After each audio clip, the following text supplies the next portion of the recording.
রবিউল ইসলাম 1 নম্বর, মাহফুজ 2 নম্বর, আকাশ 5 নম্বর, মামুনুর রশিদ 4 নম্বর, আব্দুল্লাহ 10 নম্বর, অলিউর 10 নম্বর, নূর আলম 9 নম্বর, জিসান 13 নম্বর, মুসলিমা 6 নম্বর, জান্নাত 12 নম্বর, তৈবা 11 নম্বর, সামিয়া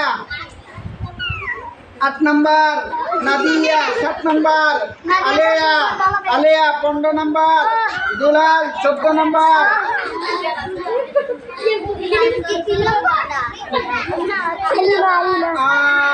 আলেমা 3 নম্বর, শিবা 16 নম্বর, 16 নম্বর, শিবা 16, তাইবা মাশাআল্লাহ মাশাআল্লাহ। সবাই সুন্দর বসেন। আমাদের মাদ্রাসার প্রথম শ্রেণীর পরীক্ষার রেজাল্ট আজ জানানো হইলো, ঘোষণা করা হইলো। কে কয় নাম্বার? তোমাদের আত্মীয় স্বজন, মা বাবা যারা আছেন সবারই রেজাল্ট জানাইবা, যাতে ভবিষ্যতে তোমরা ভালো হতে পারো। ঠিক আছে?